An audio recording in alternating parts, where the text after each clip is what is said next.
Yo, folks, welcome back to another episode of Playbreakers.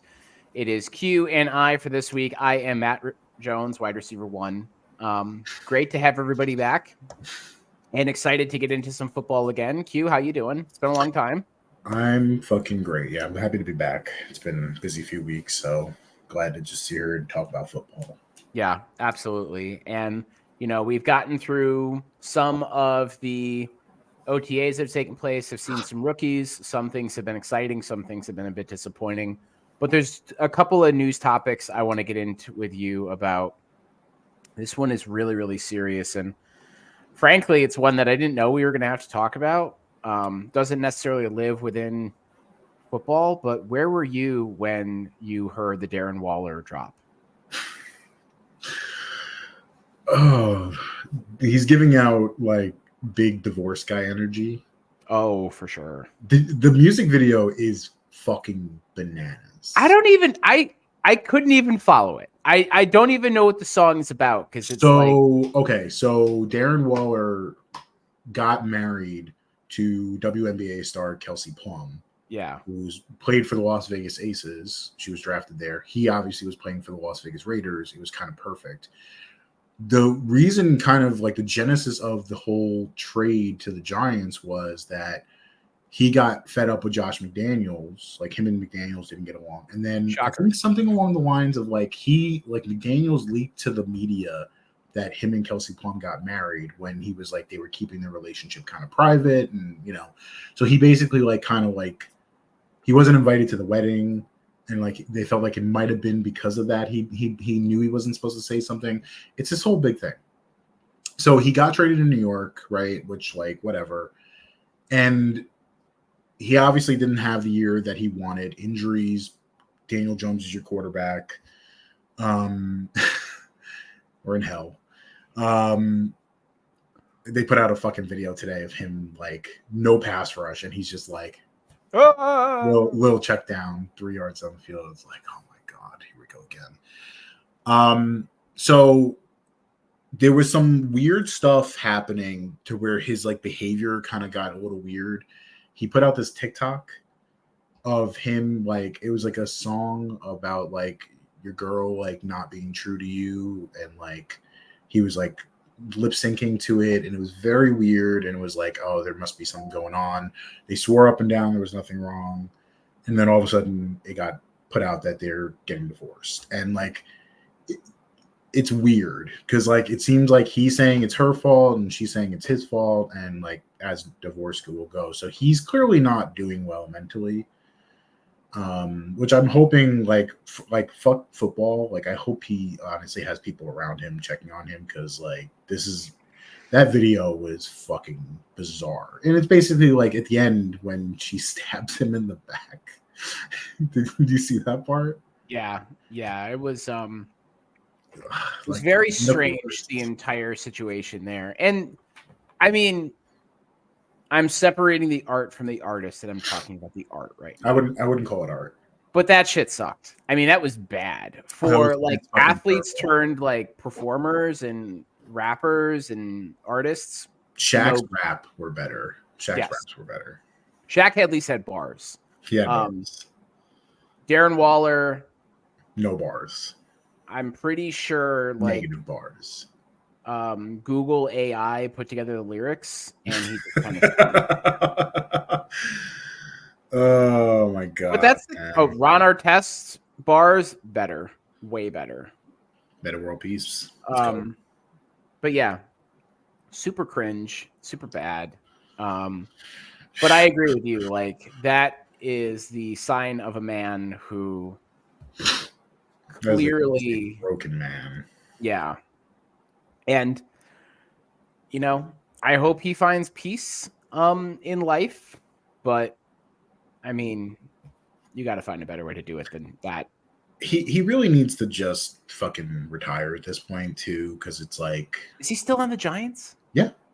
Oh boy, you got that all year long now. They're clearly treating him though as they drafted that tight end Theo Johnson in round 4 from Penn State. They have Bellinger. think they signed somebody else. They have Chris Meyer, who's still on the team. So like they're operating, and like Theo Johnson's biggest comp coming out of the draft was Darren Waller. So like they're clearly like, oh, Lawrence Cager too, I believe, is still with us. So like they're clearly moving on. They're acting as though like he's already gone, and it's a smart move because like I don't think he's coming back at this point. Yeah, it's gonna be I mean, I at least Band-Aid off already. Yeah, I think they're trying to treat it with kid gloves because they don't want to cut a guy who's like at like a very bad time in his life. Clearly, but yeah. They might throw him on like the PUP or something like that, or some kind of restricted list where it's like this guy doesn't know what he wants to do, so we're just gonna throw him on here. But craziness. We had some other news from New York as well, and I don't know if you saw the clip of Aaron Rodgers at OTAs. I did. Doing the bootlegs and then reaching for his ankle, his recently surgically repaired ankle, mind you. I don't know, man. It's not a good look. Yeah, it's a pretty scary sign from him that I don't think he's healthy yet, and I don't think he might not even get healthy at all, really. Well, I mean, the reality is that, like, I understand that, like, some Jets fans don't want to hear this, and that's fine. But, like, you're talking about a 38, 39-year-old who's coming off of an Achilles tear.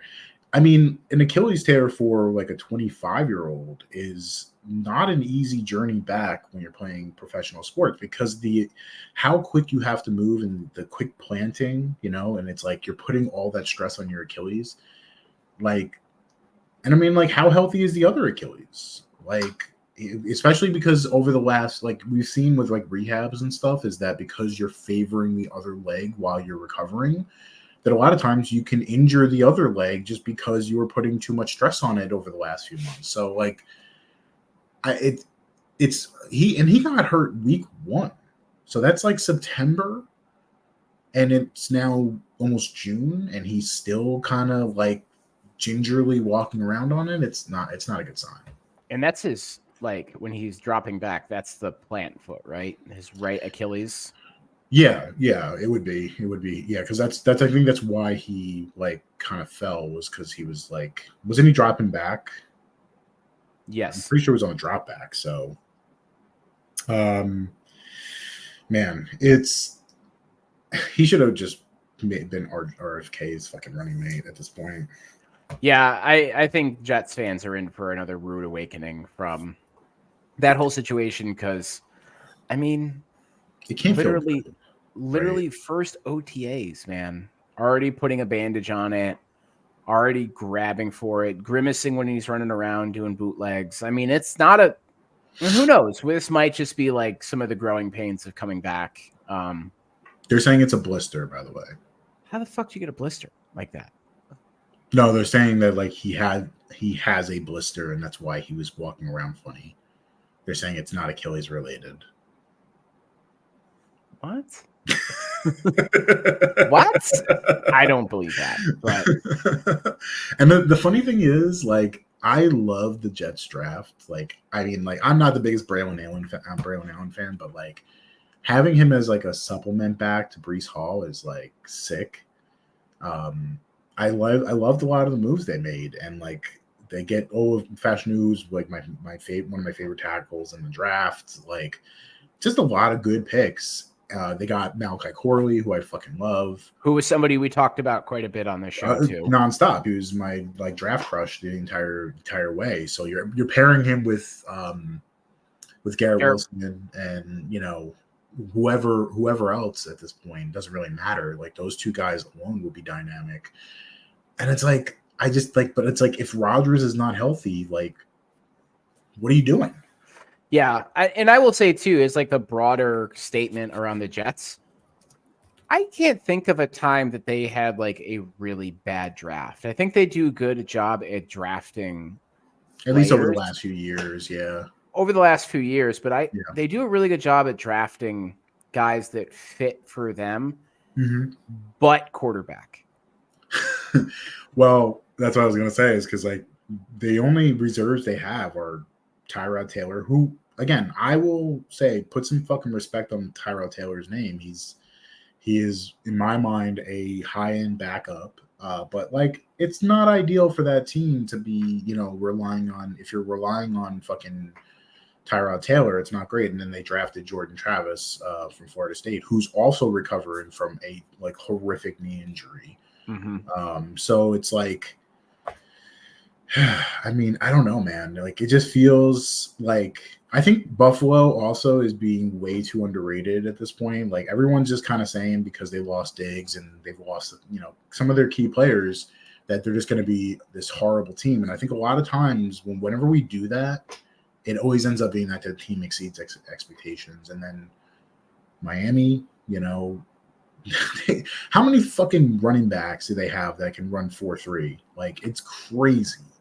Running backs, wide receivers, they have a whole slew of guys that can run for Team USA track and field. And it doesn't matter if you have a track team if you don't have somebody who can like use them, but like clearly Mike McDaniel can do that. So scary. And that was never a concern for them though, right? Like, no. It always, quarterback is always the issue that they have, and the Jets are the same way. And I agree with you. Like, Tyrod Taylor is an underrated guy. I don't know if you can fully rely on him to be your backup, only because of the injury history that he's had. Like, that's Bills, Tyrod, all about it. Book it. But ever since then, he's had those injuries. I mean, the Chargers almost killed him. They had like the intern from like the online school being the team doctor. Like, yeah, this is a big enough needle that could go right into your spleen or your lung. God. Still can't believe that happened, man. I think he sued them and won. He did, yeah. And rightfully he did. Yeah, and then last year, I mean, we wouldn't have fucking Tommy Meatballs. Like, that wouldn't have been a thing if Tyrod didn't get hurt. So that's like, the reality is that like he has had issues staying healthy. So I don't know.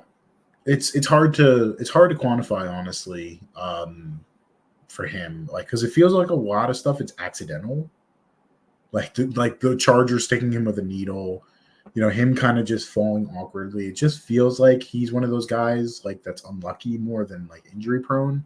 But like, it happens too often to just completely say that it's not the case, Yeah. Well, that's your news update from Playbreakers. Hope you all enjoyed that.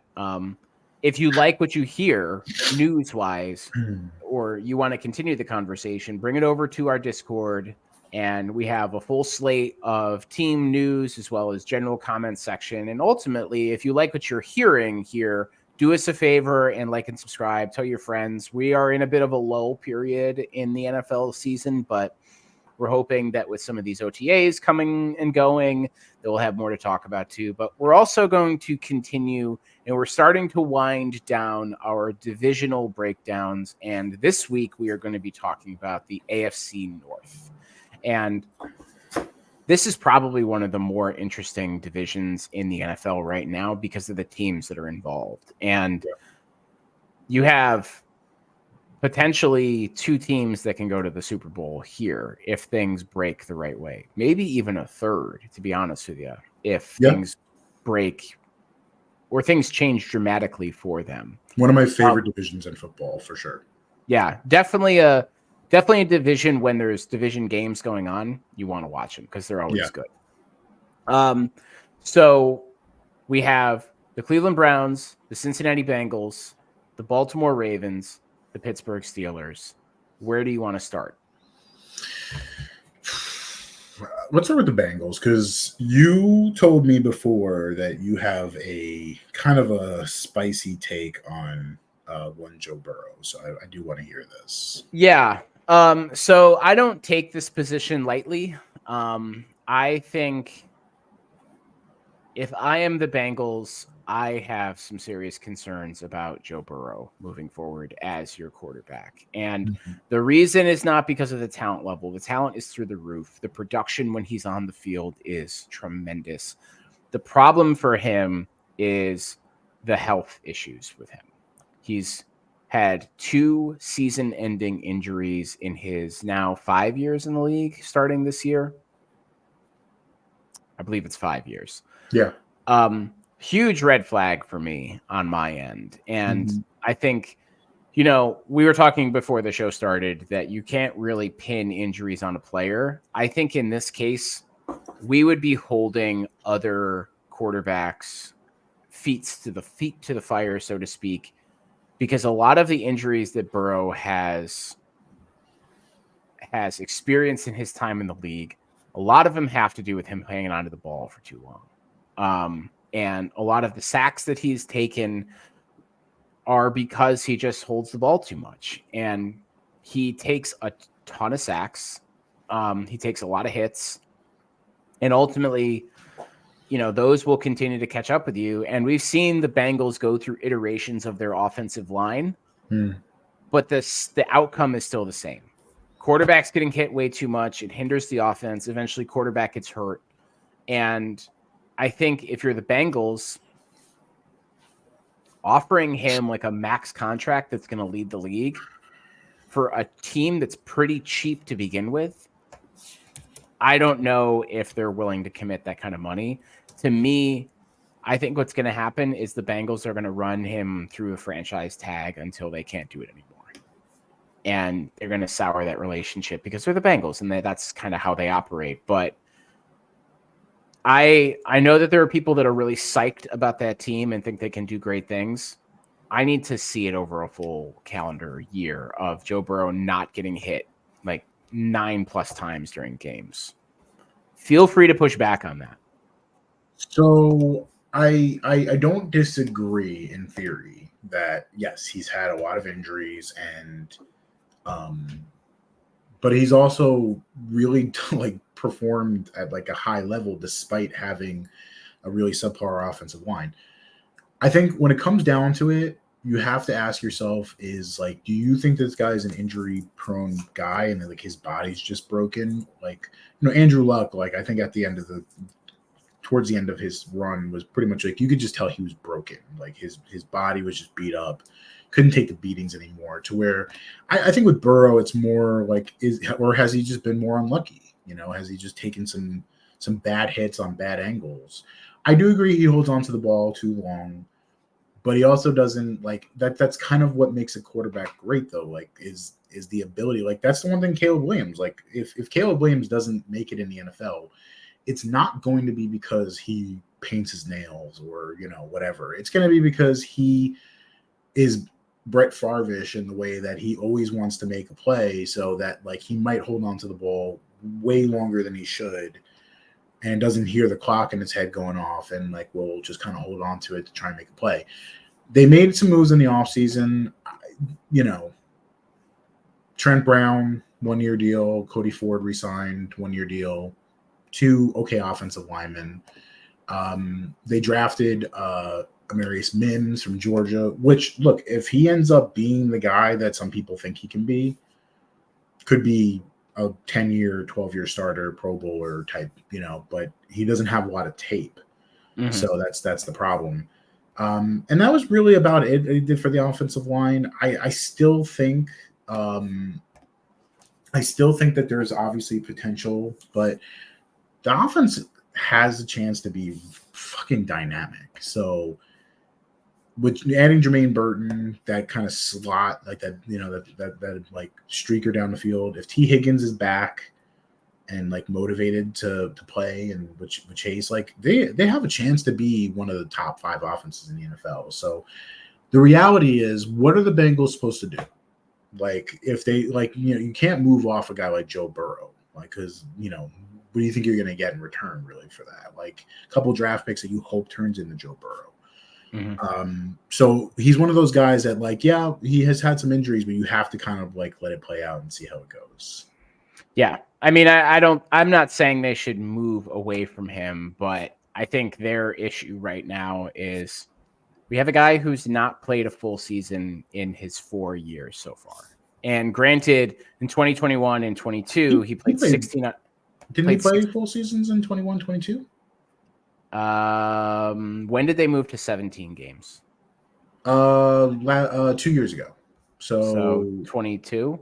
So it would have been 2020, 2022, and 2023. Okay, so he's only played one full season. Okay. In 4. Okay. And granted, he only missed one game in 22. And that might have been the last game of the year or whatever. But I don't know, man. Just 41 sacks in 22, 51 in 21, 32 in 20, and he had 24 last year, and he only played 10 games. 10 games, yeah.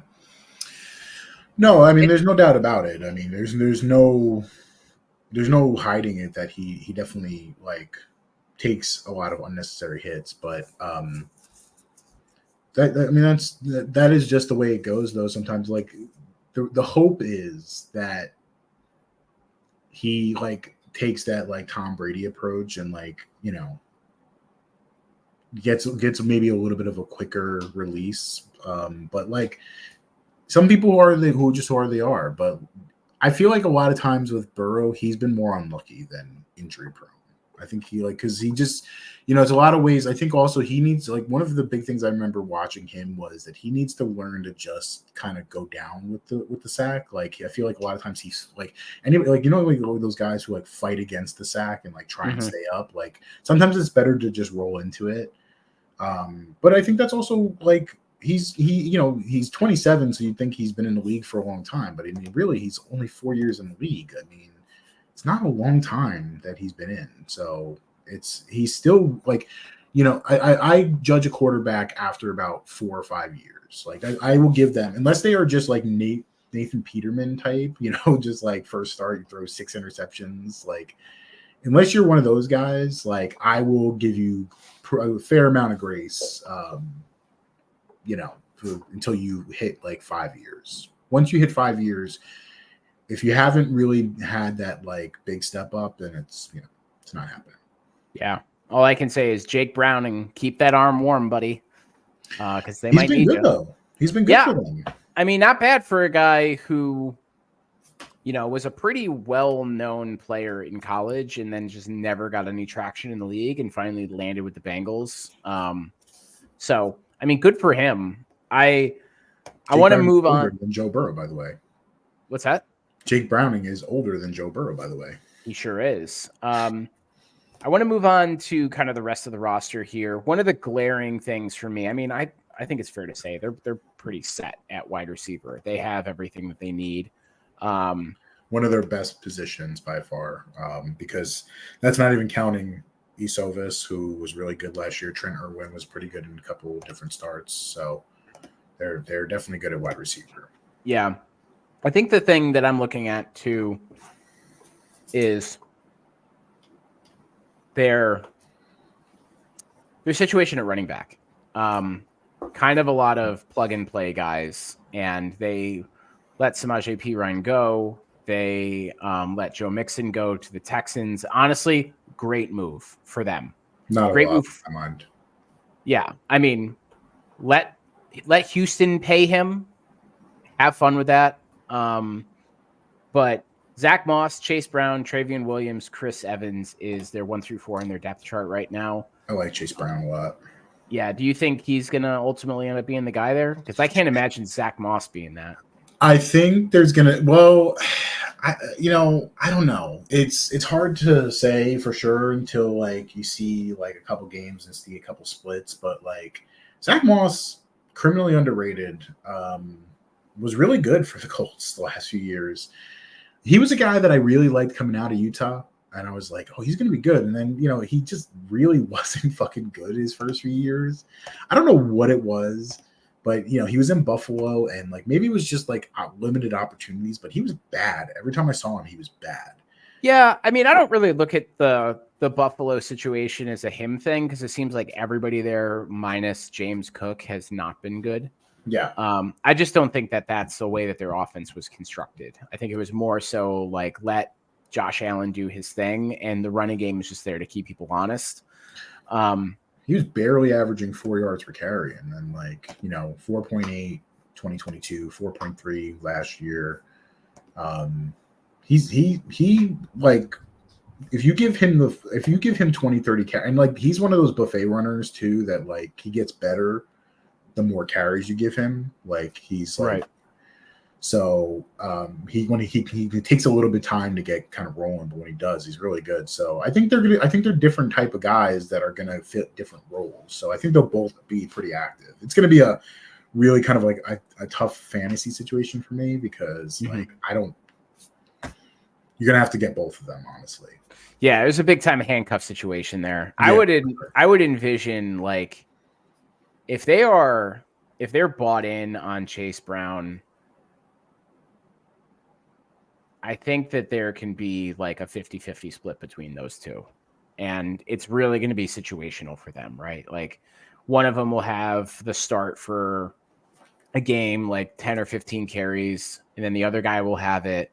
So you're never really going to be able to get like that kind of consistency there. But yeah, I mean, all things considered, the alternative was them having to pay Joe Mixon, and they were like, "Nah, we're good." They made the right move, as far as I'm concerned. How about the rest of the roster? What are you seeing from them in terms of the talent that they have there? Is there anything that sticks out to you? Like, yeah, this is a little bit of a red flag. Red flag wise, they have to figure out what's going to happen with Trey Hendrickson, because for me, Trey Hendrickson is like kind of the motor for that defense. Mm-hmm. I mean, the guy had 17 and a half sacks last year. I thought New Orleans was making a mistake letting him go, and they did. So I don't know if anything has kind of surfaced with him lately, but he was basically threatening to retire if they don't trade him. So the situation's already kind of gotten bad. So they really need to figure that out, because their depth behind him is not great. I like Miles Murphy. He was a kid out of Clemson, but like, hasn't really shown anything yet. Cam Sample, Joseph Asai from Texas. A couple guys that were interesting to me in the draft, but really like it hasn't bared anything yet. Without him, that defense is going to be downgraded significantly. Mm-hmm. Also because of the fact that like a lot of their, like I like Logan Wilson a lot, their linebacker. Not a lot of big names on that defense, but thankfully for them, they have one of the best defensive coordinators in the league, so that helps. But that's one that really does worry me. But I do want to say, looking at this offensive line, they signed Orlando Brown Jr. I know he kind of had a bad year, but Kappa at right guard, Trent Brown kind of filling in at right tackle. There's potential there for this offensive line to be decent, but it just feels like they've been cursed, right? Like that, like kind of like the Giants, to where it's like you could have like Larry Allen in his prime and fucking all these guys on there, and it still feels like they would suck. Yeah. Yeah, and I know that they had Lyle Collins there last year, and that really didn't work out for them.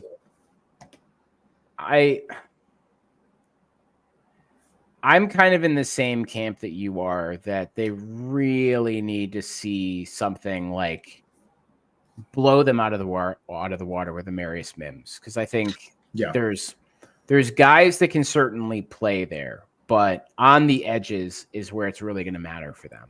And how long has Trent Brown been in the league for? Long time.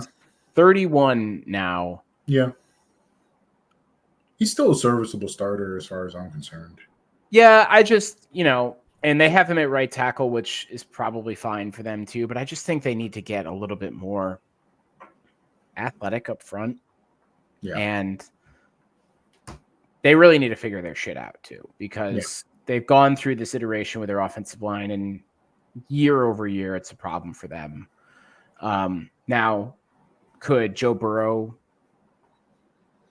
hanging onto the ball for a little less time, throwing the ball away a little bit more often, be kind of a elixir for their ails? Maybe, but at the end of the day, these guys have to hold up their end of the bargain, and they haven't done it. Yeah, I agree. I think the thing for them ultimately is like, is their depth going to be enough for them to make it to like November, December? Because there's going to be attrition based on injuries, and they have guys that can start. It's just what is on the back end for them. Yeah, and for them, it really does come down to Burrow and like whether or not he's healthy, obviously, and if things are rolling. I mean, again, also T Higgins, like they and it does the loss of Brian Callahan affect them, right? Mhm. So Dan Pitcher is now the offense coordinator there. It remains to be seen. Sometimes we've seen that maybe, because like it was not a perfect offense, and I think a lot of that goes to the head coach. He gets a lot of flack for it, but it's like, was it some of it on Callahan? So it's going to be interesting. The Bengals are one of those teams. I think that this year wouldn't shock me if they go 5-11, or if they go 11-5. Yeah. I mean, they were 9-8 last year, and they were fourth in their division. Yeah, I think that just shows. I think just that ultimately shows like the depth of this division and the competitiveness. So good, yeah. So I'm more bullish. I would say, though, just a kind of like a final bow on this, I'm more bullish on the Bengals this year because I just think that, number one, T. Higgins is going to want a contract, whether it's with the Bengals or with somebody else. Chase has had kind of 2 years where he's not been as dominant. So I feel like there's really potential. They did sign Mike Gesicki, who is not like my favorite player ever, but he is a guy who at least can kind of command the middle of the field. I think he opened up a lot of stuff for people in Miami, like Tyreek Hill and Waddle and all them. So I think having a guy like that who can kind of stretch the middle of the field will provide some opportunities for a guy like Jamar Chase. So I'm more bullish on the Bengals than I was last year. So I think more likely they go 11-5 than 5-11. Okay. Yeah, I think they're probably going to be another 9-8 team. I think that they're good enough to be an over 500 team. I just think that division just continuously gets better and better, and they're kind of on the outside looking in. It's not easy. That it's one of the tougher divisions in football for sure. Now things can change. I mean, the Browns were 11-6. I mean, that's purely off good coaching. That's right. Purely off yeah. I think the next team we'll want to talk about, because they're another one of those teams that can kind of be up in the air, the Steelers. Yeah.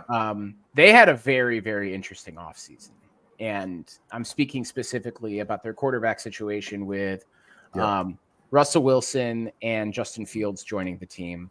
Yep. I know that we've talked about that in the past, but it continues to be a weird situation with them where you've essentially got Russell Wilson on the cheap.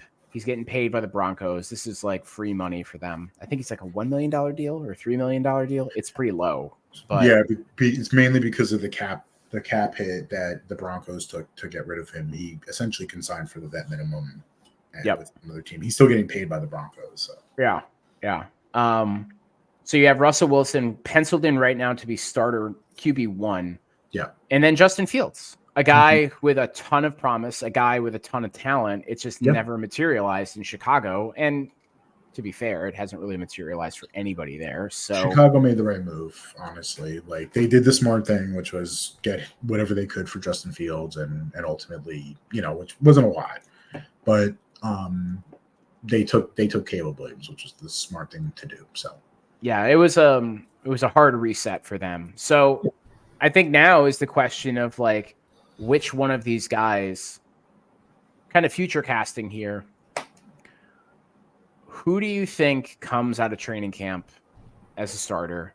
And then by week 15, who's the starter? I think Russ probably starts the entire year. Really? Yeah. I don't think Russ fits this offense all that well. So it was kind of a weird one for me, but look, it's going to be hard for people to hear this. I've watched a decent amount of Justin Fields because there was a chance that the Giants were going to get him in the offseason. Not really, but I deluded myself to think that. And I didn't really come away that impressed, honestly. I like Fields, but I don't think he's a finished product. I think he needs a little bit more time. So for me, having him sit, and I think the Steelers are going to, and the Steelers don't really move off guys. If you remember, Kenny Pickett was awful last year. And they didn't really move off of him until he got hurt. So even if Russ is not great, I don't think they're gonna like cause a QB controversy, because I also want to point out, probably had one of the best drafts. For me, it was like a top 3 draft they had. Getting Troy Fontenot, who I love, Zach Frazier. So I mean, you immediately got a guy who I think could be a Pro Bowl center, and a guy who's either going to be an average to above average left tackle, or he's going to be a Pro Bowler guard, right? You added like 2 really, really good players. Roman Wilson, underrated receiver, Peyton Wilson, the linebacker, Mason McCormick, who I thought he went in round 4. I had him as like a day 2 guy. So potentially 3 starters on the offensive line. A team that needed that, by the way. They really fucking needed just bodies there, because it just has not been good. Russ is definitely an upgrade over Kenny Pickett. That's not saying much, but it's true. Adding in that now you have this offensive line, that, James Daniels also they signed the previous year, Broderick Jones, who they brought in. It's a pretty good offensive line, and then signing Van Jefferson to go with Pickens. There's some good people on this offense that I think it's going to be a way better offense than it was last year, significantly transformed. So even if Russ is not old Russ, he can still be good enough for this team. Yeah. I'm curious about Russ, because I mean, I think he got a lot of shit in Denver for stuff that really was not his fault. Not even close to being his fault. Granted, he's not the same guy. Mr. Asterisk, Mr. Unlimited, Robot Russell is not the same guy. Unlimited. Dangerous. Dangerous. He's not the same guy that he was 7, 8, 10 years ago, right? He's kind of a diminished product at this point. But I mean, you could do way worse than 66% passer completion with 26 touchdowns on a team that was completely inept. He was what's funny is he was good last year. He was actually really good last year, but I don't think he fit what they wanted to do. And that's the problem, is I think he's kind of going to the same type of offense. So that is what kind of worries me about this move but he's not bad by any stretch.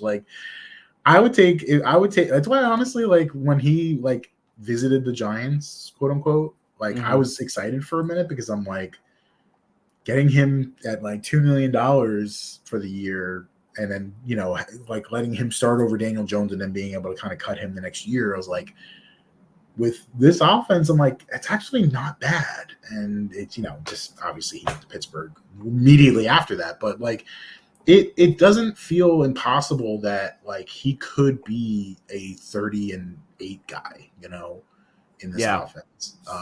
Definitely, if you're, again, fantasy speaking, George Pickens, I think, is going to be scary. He's a scary guy to take. As you've seen, you were a Pickens owner last year. I sure was. He will have a 30-point game, and then he'll have a 0-point game the following week. But I think more consistency with a guy like Russ. So. Yeah. I mean, I'm just looking at the 2024 player comp between Russell Wilson and Kenny Pickett, and the numbers are not even close. Dude, Kenny Pickett is garbage. Yeah, I mean, I'm just looking at what was there and then what will be there, and it's drastically different. He's so bad. Kind of player. Let me look at this one. So here's the thing about Russ, is that I think that 23 Pickett. This is great radio, by the way. I think the problem that Russ is gonna be in is that, I'm not even close. The problem that Russell Wilson is going to be in is that he's cheap, and they don't feel obligated to have to start him.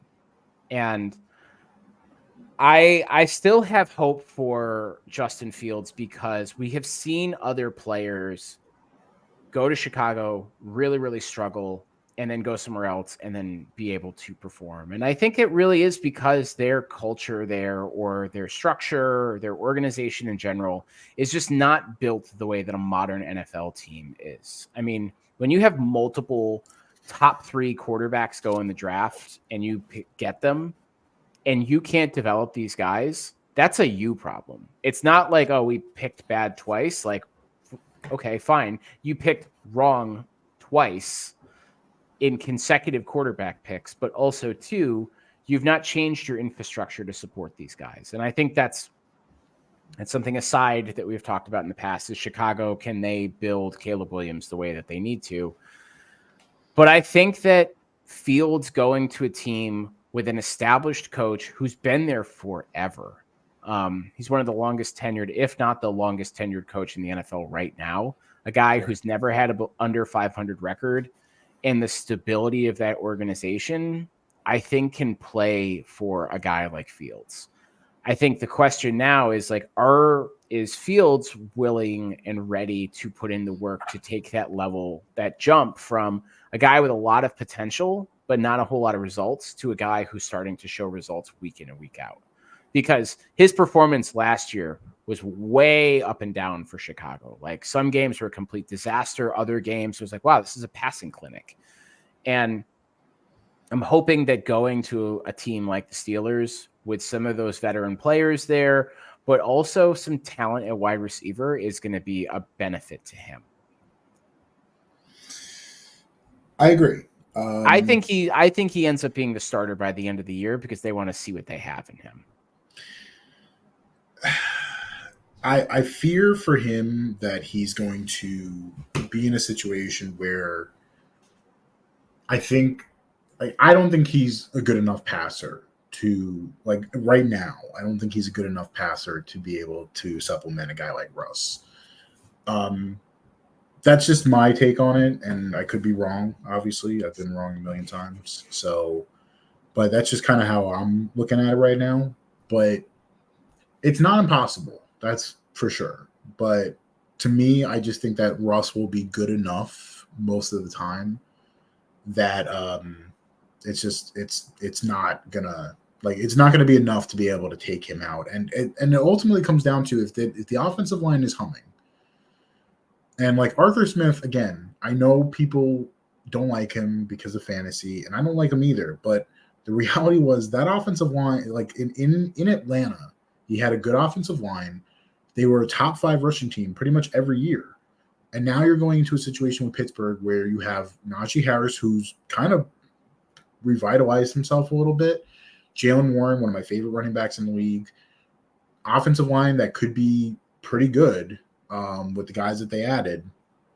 So the reality is, I think that there's an opportunity for them to be a run-first team that, like, throws the football more sparingly, which I think kind of fits what Justin Fields wants to do. But, like, I still think Russ will be the better option unless he gets hurt, right? Unless he gets hurt, I don't think – and they could be winning too. Like, the defense is good enough to win a lot of games too. So it's like if you're 7-2 going into week 10, like, are you really going to push down and go, and like the reality is I don't ever bet against Mike Tomlin. I've said this before, and I'll say it again. I don't bet against him because too often he's been, that guy who's So I'm not willing to bet against Mike Tomlin here. So I think the Steelers will be pretty good this year. And I think a lot of that will have to do with Russ. Yeah.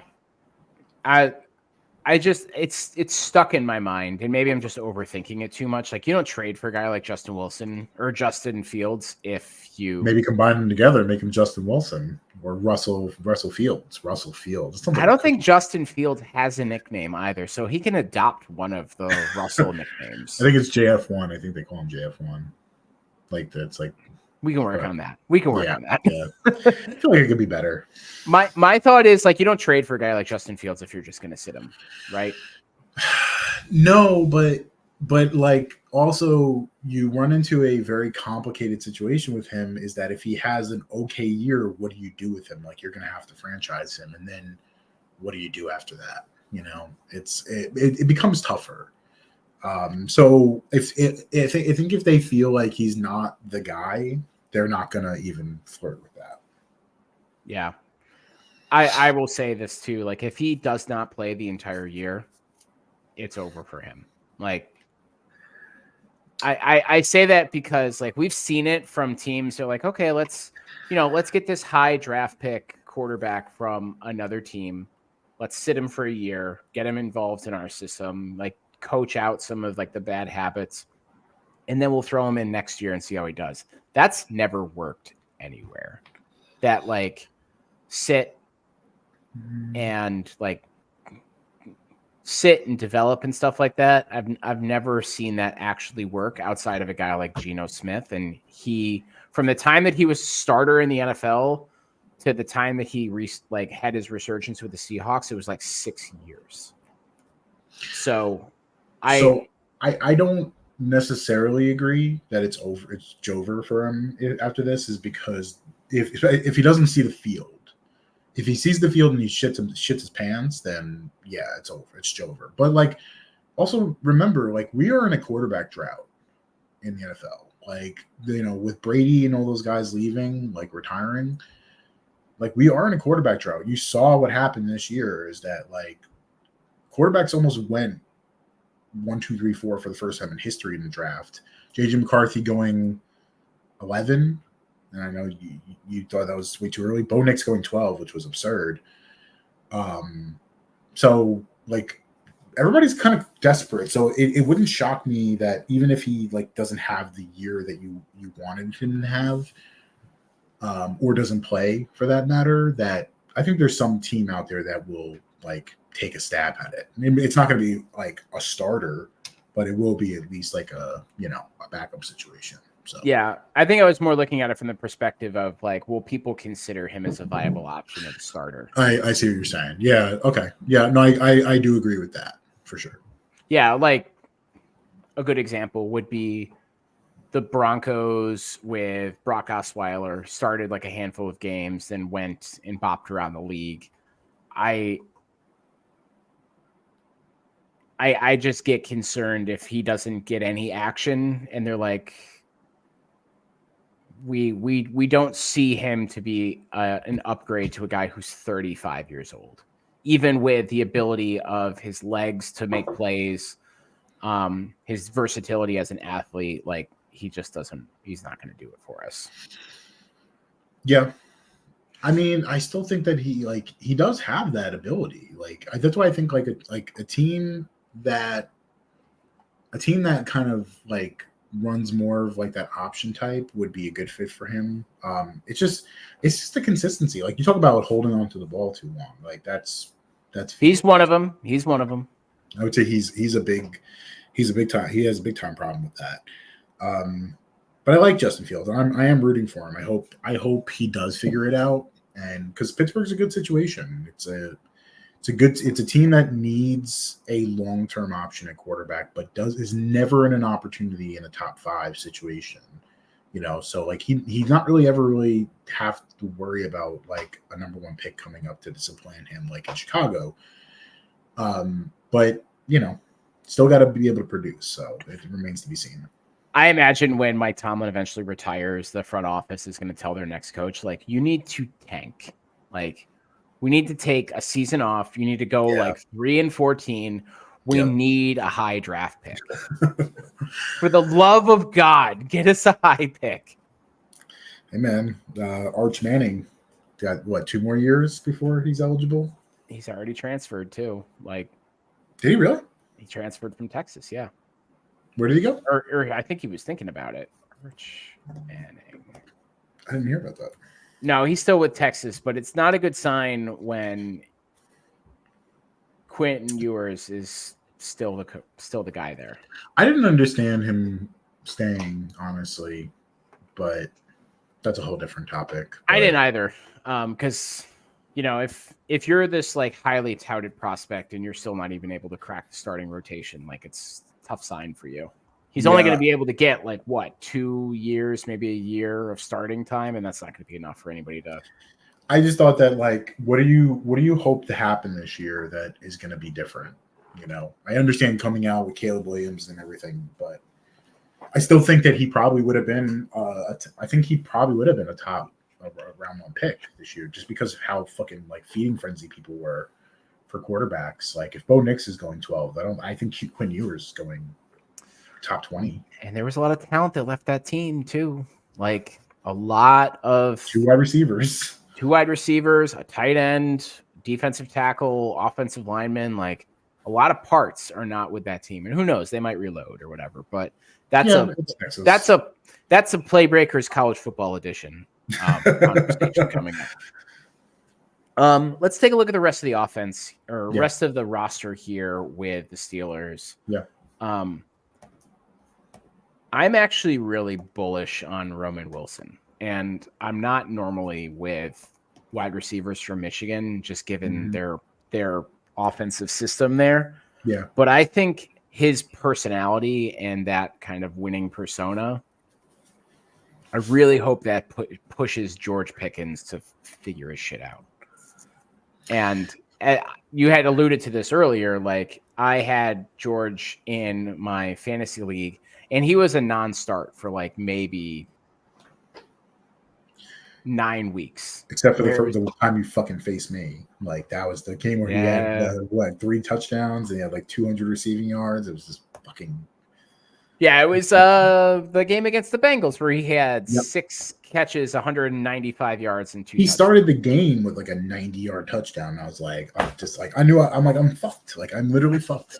Like, I think I was ahead of you too, and I was like, oh, he just got Pickens left. I'm like, Pickens will put up like 5 points, and then like I'm gonna win. And this motherfucker just like 90-yard touchdown to start the game, and then I'm like, all right, maybe he's done. And then it's just every play they're going to Pickens. It's like, yeah. But I mean, on the side of that though, like a lot of his season was pretty average to below average. Like, listen to this stretch. Played the Jaguars, 5 catches, 22 receiving yards.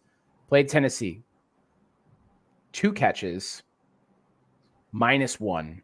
How many targets in that game? 5.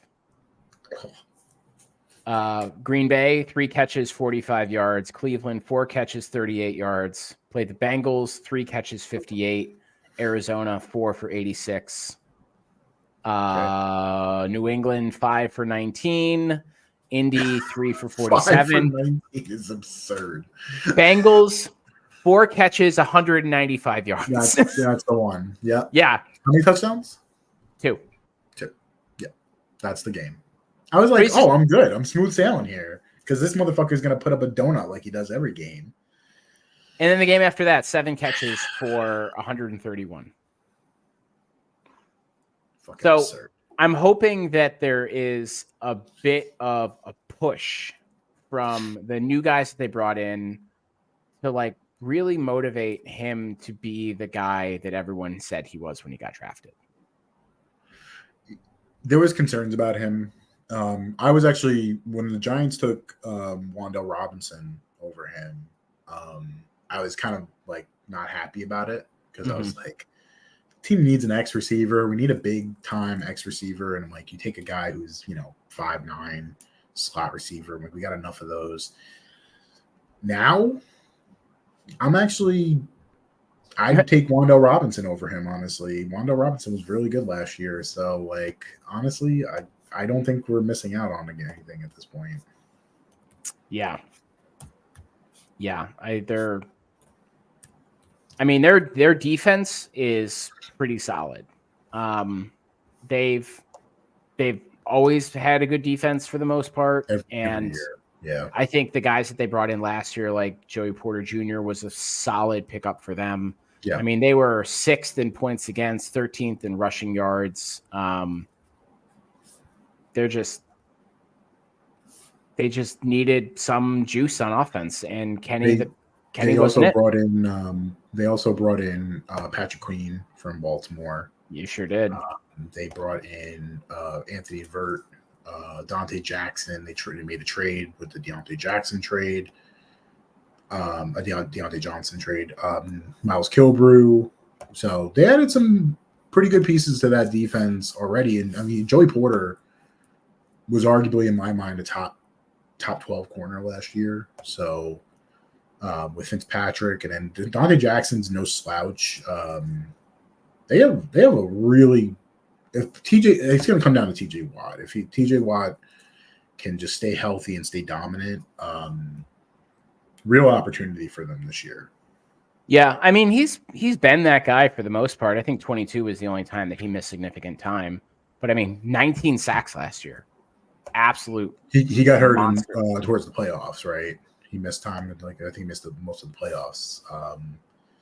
Yeah, he's another one that like when he's healthy, like it's fucking absurd. He has 96.5 sacks already, and he's 29 years old. How much did his brother have? Like 115 or something like that? I'm gonna check because I'm not 100% sure, but it's got to be over 100 for sure. Because he, like, at one point, I mean, there was nobody more dominant than JJ Watt. JJ Watt had 114.5. Yeah. So it's he's already like borderline Hall of Famer at this point. So, that just tells you pretty much everything you need to know about how good TJ Watt is. And really with Aaron Donald retiring, like, he's the guy. I would say Myles Garrett is, but like he's up there for sure. Yeah. I think he has a shot to break Strahan's record, 141.5. But it's gonna come down to health, and because like obviously JJ, after a while was kind of like, fuck this shit, not winning. It's not worth the beating up on my body. I've made hundreds of millions of dollars. I don't need this anymore. Yeah, I mean, I've never. It's been very frustrating to watch the Steelers because that there's like so much good talent on that defense, and they just have not been able to figure out on offense for the last couple of years. So I'm hoping that there's some movement, and like I want Russ to do well. Like I want Justin Fields to do well. Like I think this division is really, really firing on all cylinders when it's the Ravens Steelers going at it. Yeah. Yeah, and it's weird because like the Steelers have always been kind of the top tier team in this division, and now it feels like it's kind of been more of like the Bengals and the Ravens over the last like 5 or 6 years. So it is going to remain to be seen about whether or not they actually but like I just don't bet against Mike Tomlin. Like the guy doesn't lose. He may not win, but like he doesn't lose. So I think the reality is that they are a team to be reckoned with. They're one of the best run teams in this league. They draft. It's one of these. That's the thing about the AFC North too. Is like I feel like they always have like the best drafts every year. It always feels like that because it's mainly buoyed by the fact that the Steelers are always so good and the Ravens are so good. But like you mentioned Roman Wilson, like Steelers drafting a wide receiver, just when do they ever miss on a wide receiver? Like they eventually go crazy and they know when to get rid of them because they end up like Boo Boo Smith-Schuster and fucking Antonio Brown and all of them. But like they know how to find guys that are really good. So, but I mean, even other guys like Mike Wallace was like a madman. Emmanuel Sanders, 2 or 3 years. Yeah, Emmanuel Sanders is another guy. I mean, Hines Ward out there. Yeah. But again, though, they know when to let some of the guys go who are not doing what they're supposed to. They know how, they are so good at like pulling the ripcord on guys that they know are gonna fucking. And they're like, why are they getting rid of that? It's like when Howie Roseman calls you for a trade, just hang up the phone. If if the Steelers are trying to trade you one of their wide receivers, just hang up and go, no, thank you. I mean, I think one that's probably better than Antonio Brown is Santonio Holmes. Them picking that, them knowing like, okay, we've got the absolute best out of him. Now you can go. He had a couple good years with the Jets, but the Jets weren't, the Jets were just the Jets at that point. Like they They made it close, but they never finished the job. So and the one that probably hurts for them though is probably Plaxico, right? Like, oh, man. I mean, them letting that Plaxico was a rough one because I mean I'm obviously thankful they did. Man, I wanted to one day I want to like go over Ernie Accorsi's 2005 free agency. It is an all fucking timer, man. You get Plaxico Burress, you get Antonio Pierce from the then Washington Redskins, you get Kareem McKenzie from the Jets. Like the man just fucking nailed it. Like he got like 3 Pro Bowlers in one free agency for relatively cheap. So who's the guy with the catch? Remind me. David Tyree. He was also a Pro Bowler too, a special teams guy. Special teams, yeah. Yeah. But I mean, also a Syracuse guy, mind you. Had to throw that one in there. But I mean, yeah, absolute masterclass. But also, team was a complete train wreck for like the first 3 quarters of the season, and then finally figured it out in the back. Well, that was 2005, so like they weren't really good until 2007. So True. I just remember that game where they played the Patriots and they got completely blown out. And then they just like, yeah, we're gonna go ahead and just win all these games on the road, and Tom Coughlin's face is gonna fall off. Well, they held their own against the Patriots in that it was week 17. I remember I was watching it and they were holding their own for most of the game, and I'm like, this is the undefeated Patriots. I'm like, they're fucking like the Giants are holding their own against them. And then like towards the end of the game, obviously it kind of got away from them. But like I remember Strahan saying at the end of the game, he was like, we can beat these guys. Like they're not unbeatable. They went to that season was crazy because they went to Tampa Bay and they beat them. Jeff Garcia, I think, was the quarterback there. Then they went to Dallas, who was the number 1 seed, beat them there. And then Green Bay. They're going to go to fucking Lambeau with the sub-zero temperatures, like 0 degrees, beat Brett Favre, and then Super Bowl. So I can just see the old Fox graphic on too. Yeah, with the fucking thermometers that's like -20. Tom Coughlin's face all fucking puffy and red. Yeah, that poor man. It was a special year, man. That was like I've been chasing that high for a long time.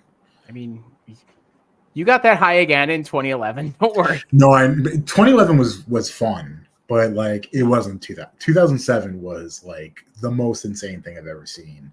True. It's also because 2007 they had a couple games towards the end of the year that were do or die games. The Buffalo game when Bradshaw ran for like 80 yards in the snow.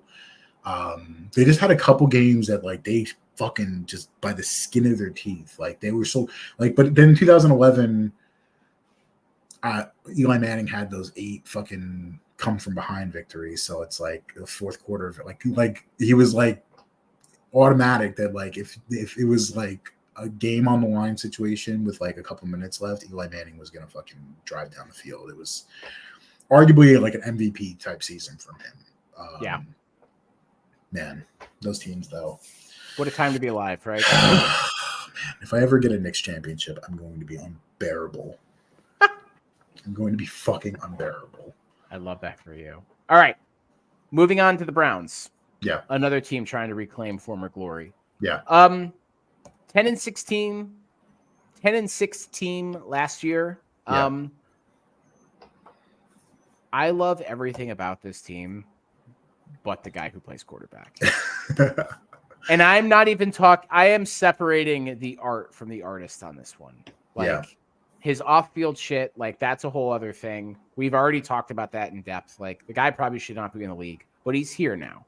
Yeah. But Deshaun Watson has played like absolute ass for the last 2 years, and there is nothing that they can do about it. They are so locked in with him that they are going to have to ride this disaster class of a wave. Yeah. Until that contract ends, or when they're in a position that they can then ultimately buy him out of the rest of that money. It's kind of sad, poetically sad, because like they really have built from like top to bottom one of the best teams I've seen in a long time. Like structurally, every position is like incredible. Like I would say maybe wide receiver is not my favorite, you know. Trading for Jerry Jeudy, giving him a contract, meh. Yeah, I wasn't in love with the Judge Judy trade there. But I did like Cedric Tillman. They took not this past year, the previous year. He was a Tennessee guy. Then we had Elijah Moore, Njoku, who's just like over the last few years, man, it's been fucking crazy how good he's been. He went from a guy who was sitting in our free agency pool in our fantasy league to a guy that I picked up and I started every game. Like just consistently, like if you needed like solid numbers, he was the guy to get it for you. I mean, when like 123 targets last year, 880 yards receiving, 6 touchdowns. Yeah. Like the guy was an absolute beast for somebody who burned half of his face off midway through the year. Going back to Deshaun real quick though, his 2022 numbers are almost identical to last year's numbers. 6 games started, about the same for completions, 1 off in attempts. The completion percentage was a tick better this past year. Like identical yardage for passing, identical touchdowns, 1 less interception, but like they actively deactivated him during like this season. Like, nah, you're just not going to play this week. I don't know what to like. I don't know what you do in that situation. Like, I really don't know because it like they signed Jameis Winston. This team will at least be fun. I would love more than anything to be a fucking fly on the wall during those QB meetings because it's got to be the fucking funniest shit ever. Yeah, imagine being Snoop Huntley and DTR, and they're like looking at each other like, "What the fuck did we get into here?" Like, yeah, Jameis is just kind of doing his own thing, and Deshaun is hopefully not doing his own thing. Oh my god, it's so funny. But I mean, even guys like Jerome Ford, like when Nick Chubb last year got hurt, was really, really good. Really good. I like Amari Cooper for what it's worth. He's been a guy who's been solid the last like 5 or 6 years. And then their defense is just like unreal. Like anytime you're anchored behind Myles Garrett, like I am not worried about you. And I think Amari Cooper gets a lot of disrespect, honestly. I think because he was that first wave of Alabama receivers that everyone was like, this is the guy after oh shit, what's his name? It was Roddy White and then Julio, and then it was Amari Cooper, and everyone thought he was going to be the next Julio Jones. Anybody who doesn't like Amari Cooper, do yourself a favor and go look at his career numbers. Just take a glance at his career numbers and like maybe don't look at the Oakland ones. Minus out the Oakland ones and then look at every other year and tell me that he's not like a borderline Hall of Famer at this point. I mean, he needs to play half the season to get 10,000 receiving yards. Like he is currently at 94.86, so he needs roughly 514 yards. Yeah, he's going to surpass 10. The touchdowns are not as high. He's got 60 touchdowns, but he's only 29. He's 29. Yeah. He's going to turn 30 in next month. Yeah. We'll sing him happy birthday. Yeah, exactly. He definitely has a couple years left in him. So like let's be real, man. Like he is one of the more dominant receivers. He had and I think the reason why people don't like him is because of fantasy. Yeah. And a lot of that is due to the fact that like if you look at the first game last year, he had 11 catches, 265 yards, and 2 touchdowns. And then he had like 8 for 109 on the touchdown, 14 for 77. 7 for 77. And then he did like 3 for 34, 2 for 16, 4 for 34. Yeah, like but He's not a consistent every week guy, but like when he's dominant, he's dominant. Well, the counter argument to that too is like they went through different iterations of quarterback last year too. Like Right. that's not necessarily his fault. I'm not blaming him. I'm speaking from a perspective of like, I think some fans. I also think too, he doesn't get a ton of credit too, because he's not one of those wide receiver personalities, right? No, he's not showy. Low-key. Yeah, very he's low-key. Not somebody who's demanding a trade like every other week. Yeah, he's not somebody who is doing the things that are typically associated with wide receivers. He's very, very under the radar. Yeah, but I mean, I agree.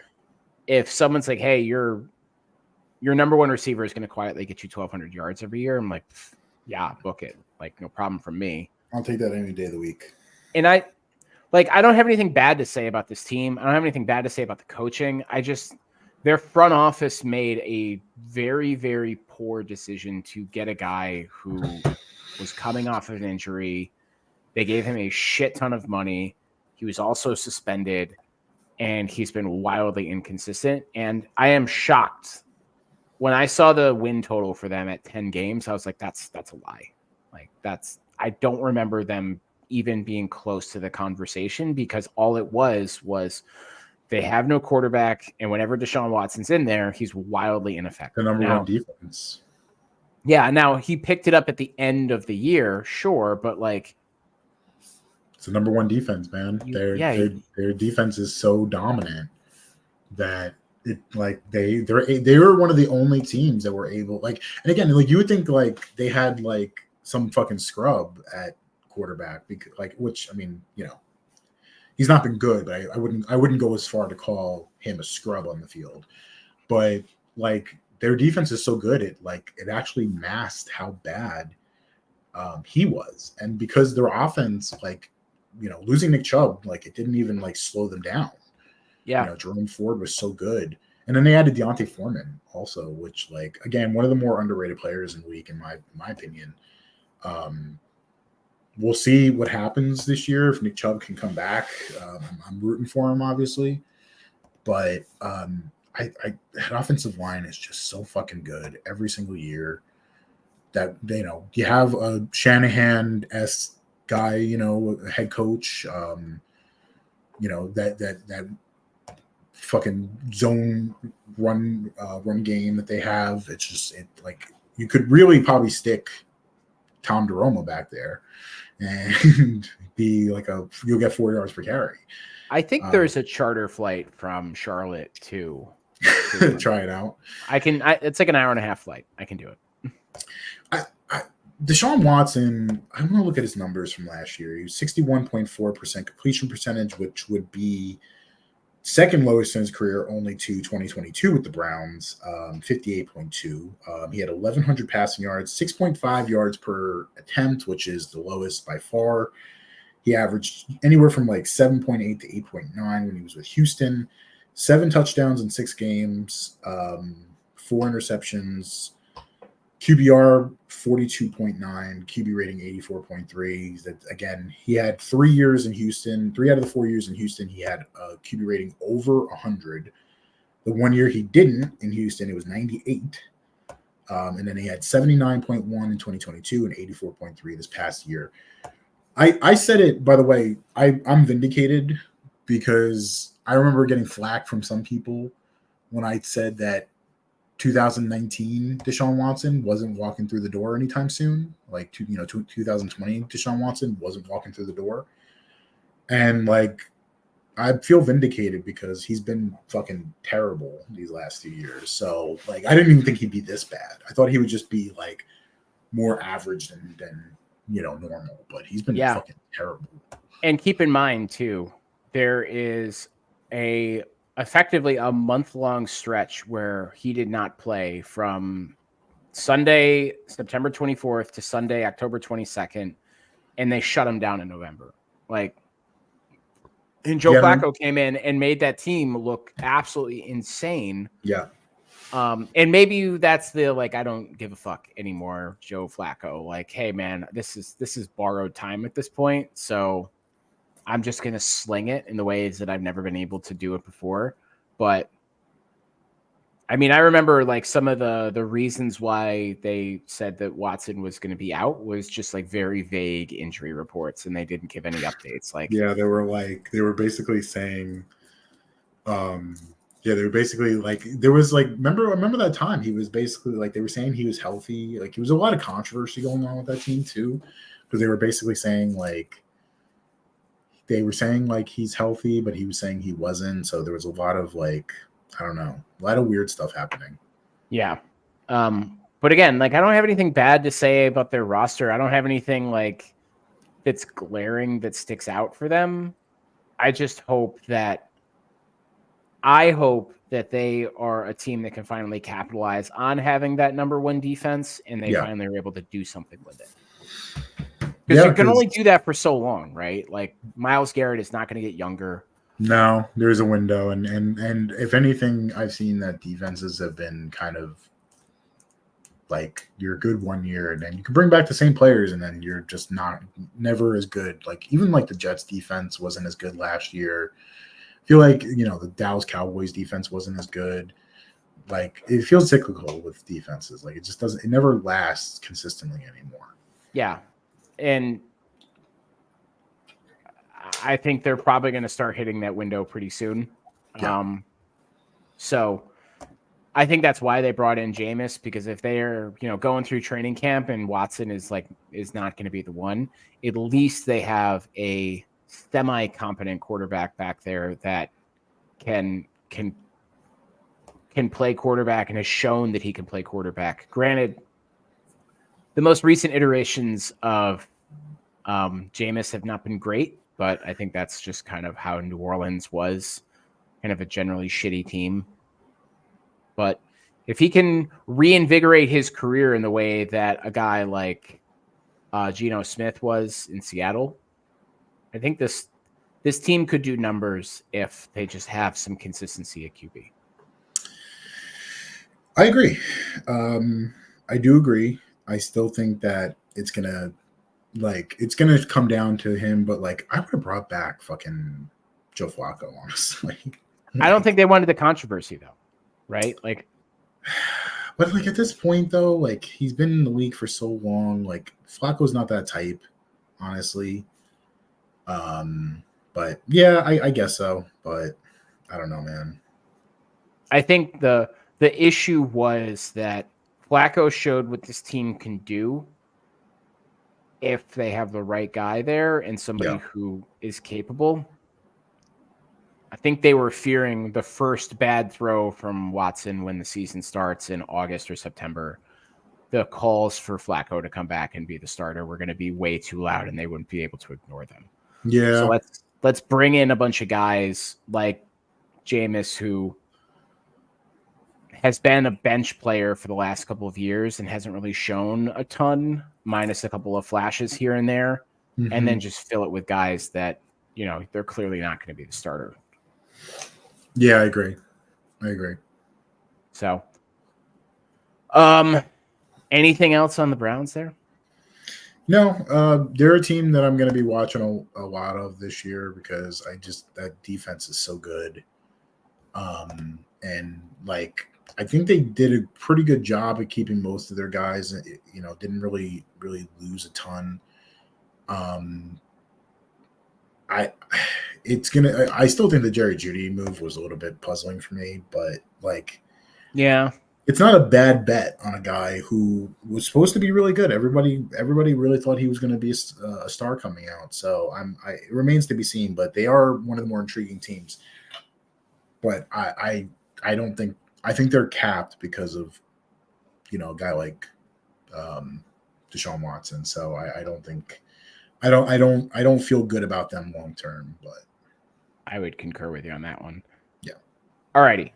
Last but definitely not least, the division winners in the Baltimore Ravens. Pretty active off season, to be honest with you. Yeah.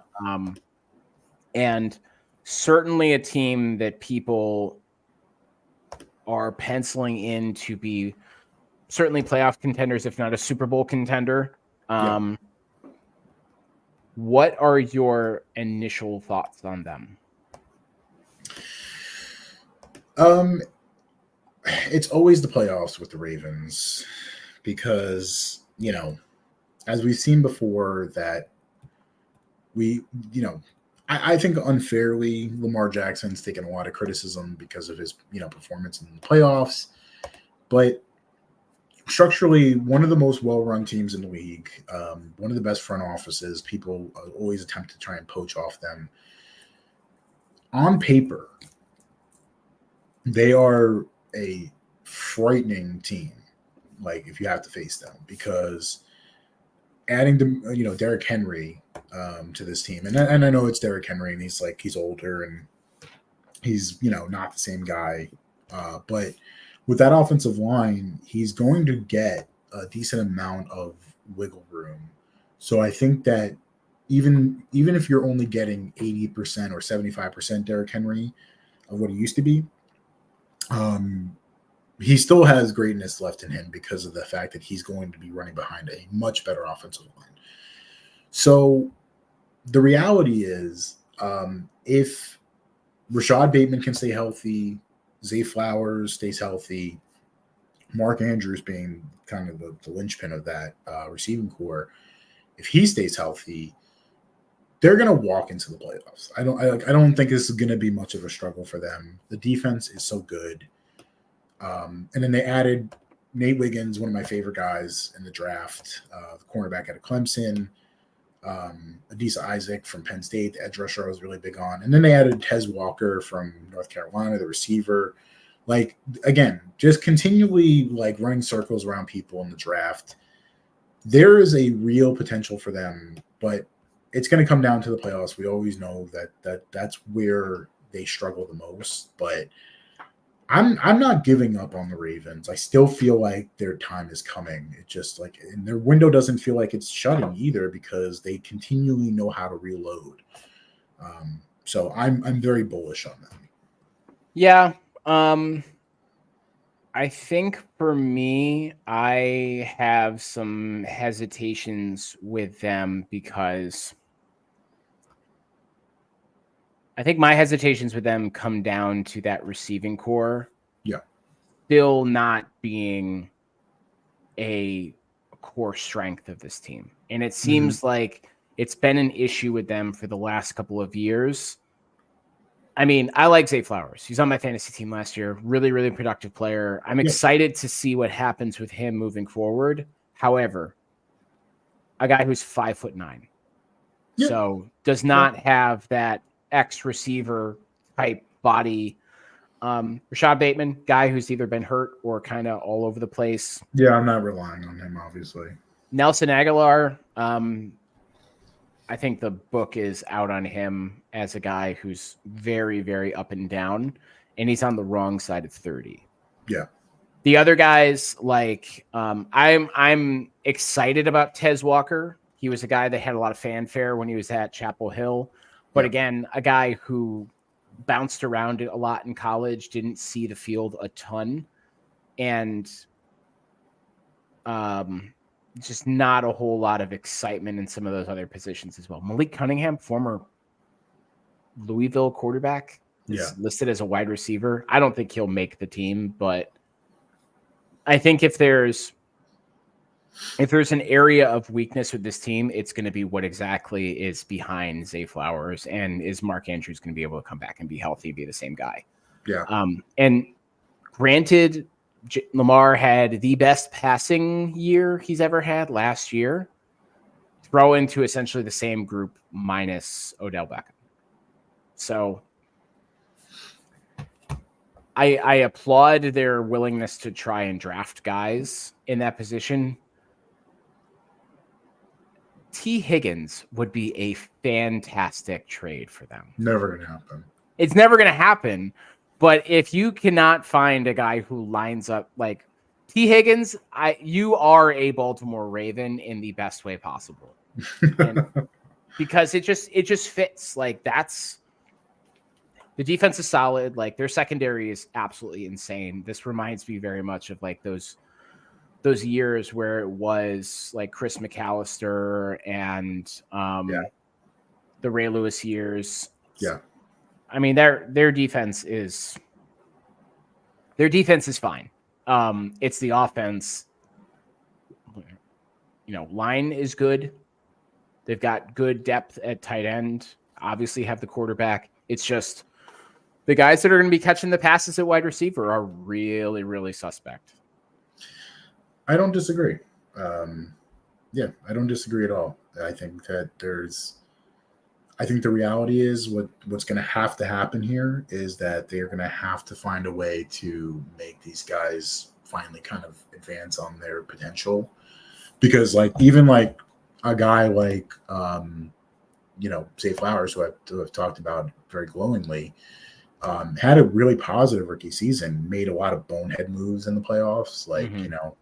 So there has to be a moment. I think that's been one of the biggest issues for them is unlike the Steelers, who are really good at drafting receivers, they're not bad at drafting receivers, but they tend to find guys that are just not I honestly thought they were going to take Keon Coleman. I thought they were going to take him. Guys that really don't separate very well has always been kind of their issue. I'm more hopeful though. I really like their tight ends though. I really love the tight end room. Mark Andrews, Likely, and Kohler, I think are all three of them are very athletic type dudes. So I think they can run a lot of 12 formation with 2 tight ends, maybe even 3 tight ends. But it is going to come down to guys like Bateman. Finally, because when he was healthy, 2 years ago, he was really good. And then it just kind of out of nowhere, it just seemed like he kind of just fell off the radar again. So, I don't know if I have much hope left for him to be that guy. But, man, if he again, it's only been 3 years, so he still has another year, I think. I think this is probably his last season where I'm going to, ride the hype train for Rashad Bateman before I jump off. But still has a potential, but he's got to find a way to capture it eventually. You have to do something.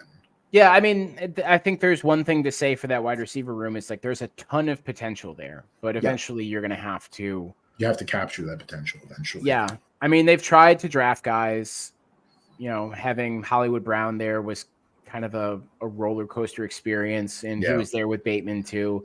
They tried bringing in veteran guys with Odell. That didn't really work out too well. Nope. And now they kind of have this mix of guys they've drafted and kind of journeymen that they've signed to. Yeah. I think they're really, frankly, they're primed to make a trade for somebody who is wanting to get out of a current situation. I don't know who that is though. I think if it's going to be anybody, it's going to be T. Higgins, and but they're not ever. But the Bengals are not going to trade him in division though. Yeah, but I don't know if the Bengals are going to want to have him just sit out and get nothing for him. He'll show up. He doesn't gain anything by sitting out. You don't if you sit out the entire year, you don't get credit for that season, right? So what happens is you're ultimately your rights. You're a year out of football essentially, and now, you still don't get any. You're still not ultimately able to be free. Your contract doesn't void. They still withhold your franchise. So your franchise. So it doesn't make sense. I'm trying to think of some teams right now that are in kind of that weird place where they have players that they need to unload. From a team that will actually make a trade with them,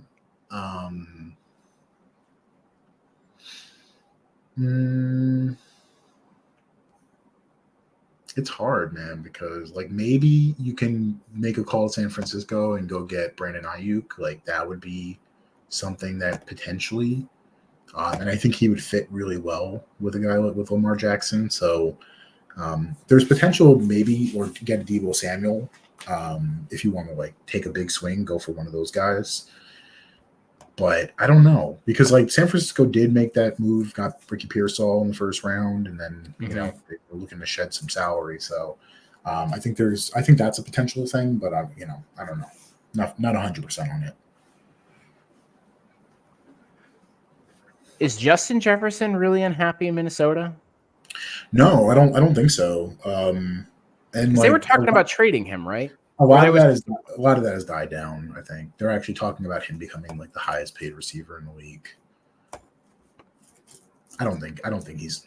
I honestly, especially with them getting McCarthy, like making an aggressive move for a quarterback that they like. I don't think they're gonna. I don't even think they're gonna entertain it.